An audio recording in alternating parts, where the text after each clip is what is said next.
இன்னைக்கு அனைத்து கட்சி கூட்டம் நடக்க போகுது. வருகிற தலைவர்களுக்கு எதிர்ப்பு தெரிவிக்கிறதுக்காக பாஜக கருப்பு கொடி காட்ட திட்டமிட்டு சொல்லப்படுது. அது பீஸ் போன பல்ப் ஏதாவது ஒன்று பண்ணிக்கினே இருக்காங்க. அதை பற்றி அங்கே பேசினே இருக்கீங்க.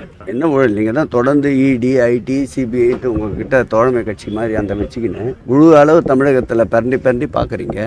இதுவரையில் என்ன ஊழலை கண்டுபிடிச்சிங்க, என்ன ஊழலை வெளிக்கொண்டு வந்தீங்க? அமலாக்கத்துறைக்கிட்ட நீங்கள் என்ன சொல்கிறீங்களோ அது அறிக்கையாக வெளிவருது. அதையும் எதிர்த்து நீதிமன்றமே நேற்றைக்கு கண்டனம் தெரிவித்து நீங்கள் அனைவரும் நன்றாக அறிவீர்கள். சட்டமீறல், விதிமீறல் ஒட்டுமொத்த உருவமாகத்தான் இன்றைக்கு இந்த ஏஜென்சிகள் செயல்பட்டு கொண்டிருக்கின்றன. மொழிக் கொள்கையில் மாண்புமிகு தமிழக முதலமைச்சர் இழப்பது உயிராக இருந்தாலும் துணிந்து நிற்பேன் என்று அறிவித்திருக்கின்றார். ஆகவே இந்த உருட்டல் மத்துக்கெல்லாம் பயப்படுகின்ற இயக்கம் திராவிட முன்னேற்ற கழகம் அல்ல. உங்களுடைய குழந்தைகள் என்ன படிக்கணும், என்ன தெரியணும் தெரியாது. ஒரு அமைச்சரை பாருங்க.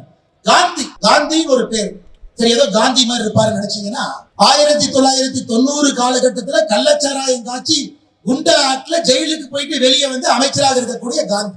ஒருவருடைய சரித்திரத்தை பாருங்க. செந்தில் பாலாஜி 5 கட்சி மாறி வந்து சாராய அமைச்சர், 1.5 வருஷம் ஜெயிலுக்கு போனாரு. அடுத்து 5 வருஷமா 10 வருஷமா நமக்கு தெரியாது ஜெயிலுக்கு போறாரு.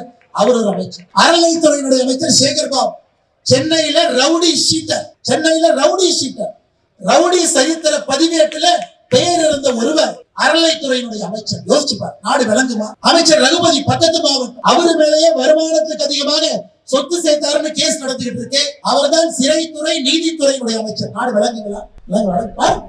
ஒரு அமைச்சருடைய சரித்திரத்தை பாருங்க. இந்த கூட்டு களவாணிகள்ல ஒன்னா சேர்ந்து நம்ம குழந்தைகள் என்ன படிக்க வேண்டும் என்பதை தீர்மானம் செய்ய போறாங்க. ஒரு ரவுடி கிளாஸ் எடுத்தா ரவுடி தாங்க கிடைக்கும், நல்ல ஆசிரியர் கிளாஸ் எடுத்தா நல்ல பையன் கிடைக்கும்.